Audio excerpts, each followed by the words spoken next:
Vocês gostam das caixinhas de perguntas do Instagram? Que eu gosto de saber as dúvidas de vocês, porque isso me direciona bastante para eu saber o que vocês estão sentindo mais necessidade, quais são as dificuldades de vocês, aquilo que vocês estão precisando. Dessa forma, eu consigo direcionar melhor os meus conteúdos para produzir aquilo que vocês realmente estão precisando. Só que às vezes, as caixinhas lá do Instagram, os stories, para você responder é 15 segundos, né? E às vezes eu quero fazer quase um vídeo para cada pergunta, para responder bem vocês, para responder com a atenção que você merece. Eu quero fazer tipo, um vídeo, vem cá, senta aqui e vamos conversar, né? Bem que eu gostaria de fazer isso com cada pergunta que vocês me mandam, mas vocês sabem que somos seres humanos e o recurso mais democrático que existe é o tempo, né? E assim como vocês só têm meras 24 horas no dia de vocês, a tia Lu aqui também só tem meras 24 horas no dia dela, então também não dá para eu fazer isso. Eu botei a caixinha de perguntas lá no Instagram e vários de vocês me mandaram perguntas para que eu possa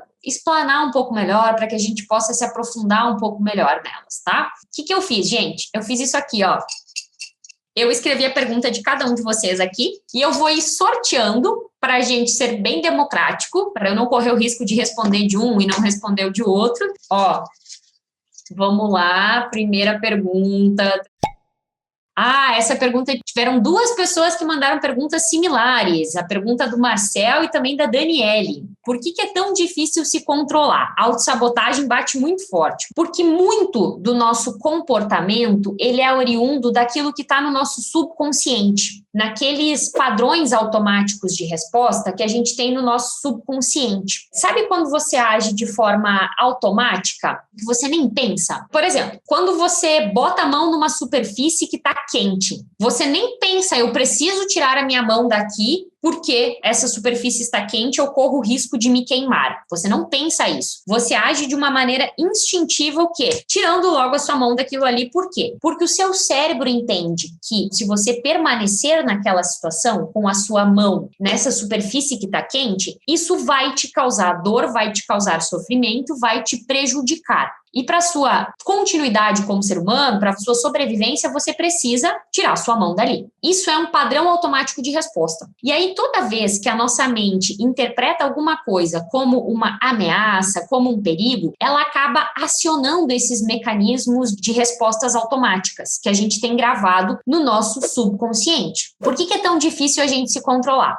Vamos supor o seguinte, pensa uma criança. Uma criança, ela não tem a informação prévia de que se ela coloca a mão no fogo, ela vai se queimar. Então, ela só vai realmente tirar a mão, talvez quando a mão já estiver machucada. Mas a questão é que quando você não tem a informação, é muito mais fácil você agir de forma consciente. Quando você já tem uma informação prévia gravada a respeito daquilo, é esse padrão automático de resposta que vai ser acionado em você quando o seu cérebro pensar que você está numa situação de perigo. Então, o que acontece no mercado financeiro? A autossabotagem, principalmente em relação ao stop. Do tipo tirar o stop da tela, do tipo entrar numa operação que não devia, do tipo aumentar a mão quando não devia. Todas essas autossabotagens, elas acabam acontecendo porque conscientemente você sabe que não deve fazer essas ações. Você sabe que você deve agir diferente, respeitar o seu stop, não entrar na próxima operação, não aumentar a mão, não fazer preço médio. Conscientemente você sabe tudo isso. Só que inconscientemente, alguma situação no mercado está fazendo com que a sua mente interprete que você está correndo perigo, que você está correndo risco. E qual que é o risco? O risco de perder dinheiro. E para sua mente, perder dinheiro é tipo quando você mantém a sua mão em cima de uma superfície que está pegando fogo. Isso vai te causar dor, sofrimento. Só que no caso da mão, né, faz você tirar logo. No caso do mercado financeiro, como a sua mente interpreta aquilo como um possível perigo, uma ameaça de sofrimento, de dor, ela vai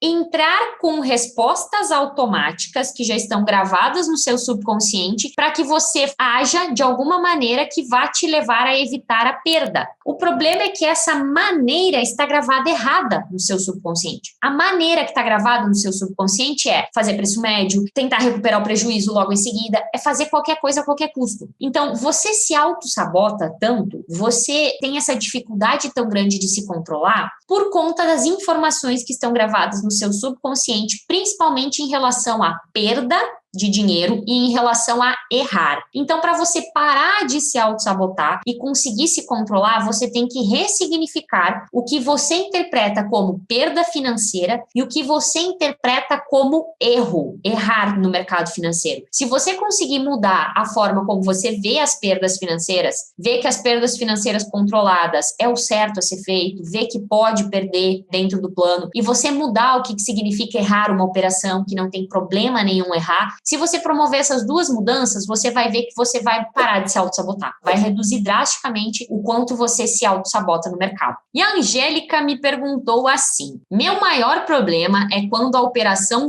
vai a meu favor. Não consigo segurar até o alvo. Famoso mão de alface, né? Sai cedo da operação quando tá no gain, só que aí quando tá no loss, acaba que perde em cheio. Na maior parte das vezes, quando você está sendo mão de alface, você não está aceitando de verdade os riscos da operação. Então, você tem que sempre pensar o seguinte: eu corro o risco, eu aceito o risco de perder R$100, R$200, R$300, seja lá qual for o seu stop, para ter a chance de ganhar 200, 300, 400, qual for o seu gain, tá? Então, a primeira coisa para você conseguir trabalhar a mão de alface é entender o risco e dizer: eu aceito correr o risco. E só vale a pena correr o risco, e aqui que mora a diferença, tá? O pulo do gato.